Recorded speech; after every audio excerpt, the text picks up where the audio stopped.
Hi everybody, I'm Xin Hy Hannah, and I write mysteries and now also atmospheric psychological thrillers. The first of which is coming out in about 2 weeks' time, so it's very exciting.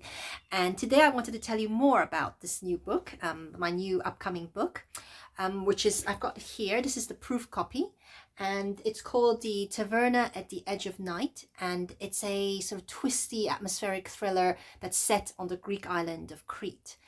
And it's sort of like, you could say it's like the White Lotus meets Daphne du Maurier, sort of a good way to describe it. So it's got very kind of immersive, lush, atmospheric kind of setting, and the style, it's very much like you are taken there.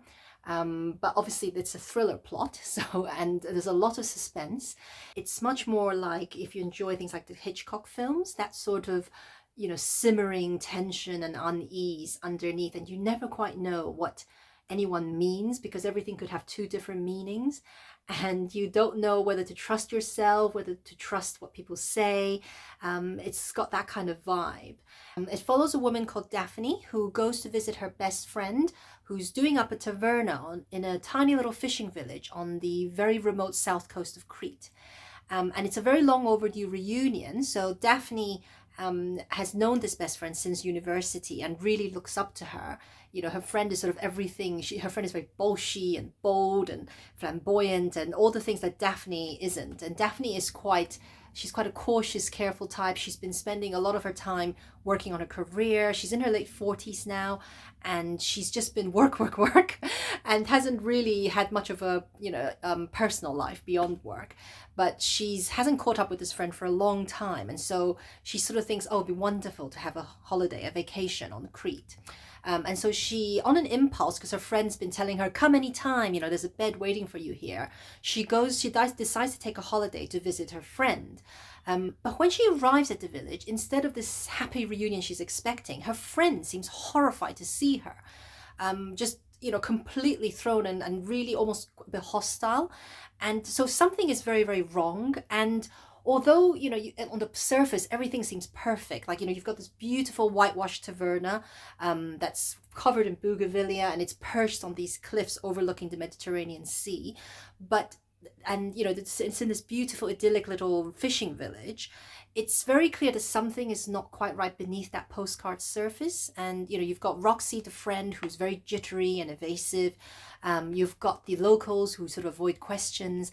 And there's also rumors about a murder that happened recently, or a suspicious death of a tourist on the cliffs near the taverna. And obviously there are talks that it could be a murder. And then something happens in the night. There's a terrifying attack, and Daphne is left reeling by this. And she turns to her best friend for help. But her best friend just doesn't, basically she's just met with gaslighting and lies that make her doubt her own sanity. So suddenly she's stuck in this place, which is where she's completely alone. She's completely isolated. She doesn't know who she can trust.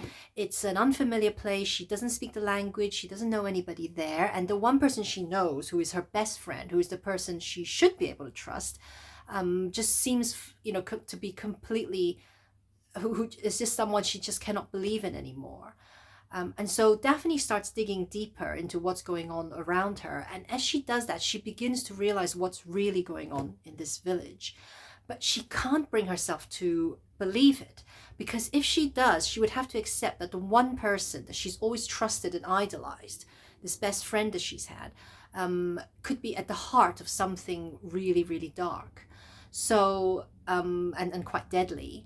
But the thing is, what do you do when you're in a situation where you've got nobody to rely on except yourself? And, who does she trust? Does she trust her own instincts, or does she trust this friend who, normally you would expect would have her back, would always be on her side, but is now sort of actively lying to her? As you can see, the cover sort of shows the beautiful setting, and the back you've got, that's the sort of, so a lot takes place in a gorge as well. There are a lot of beautiful gorges in the south of Crete that you can go hiking in. But they're beautiful, but they're deadly.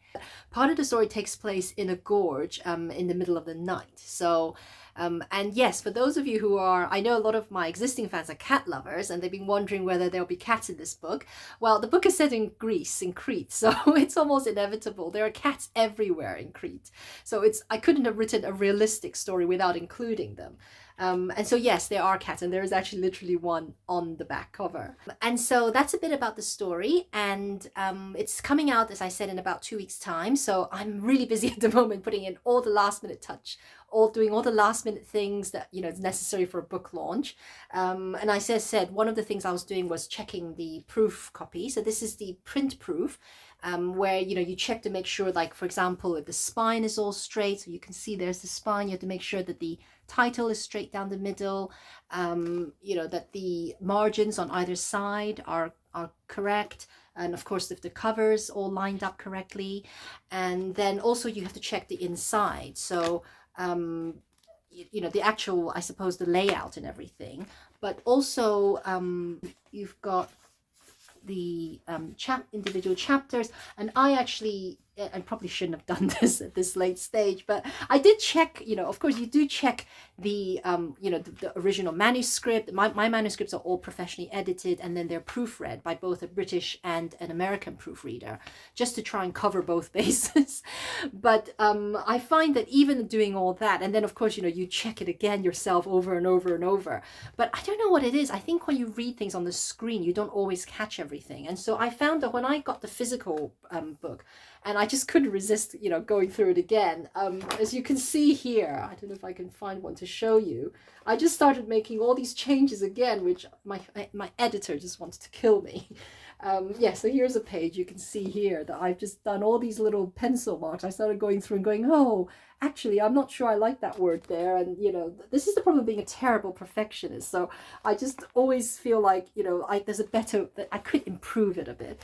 But I mean, I do think it's improved. It's just very last minute.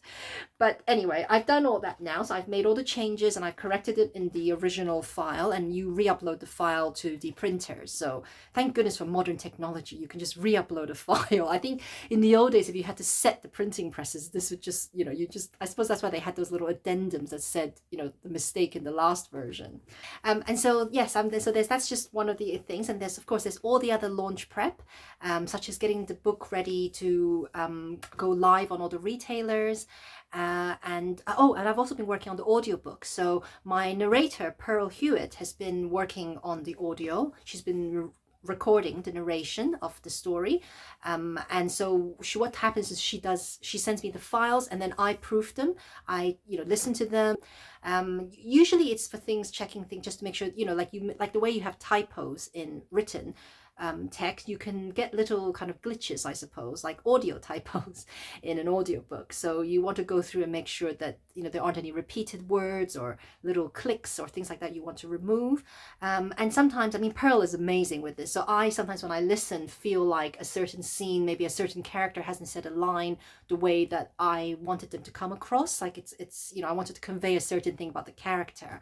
And so I put all these things down in a notes, and then I send them back to Pearl. And then we have to then submit the files to Audible for them to check it and approve it before it's ready for release.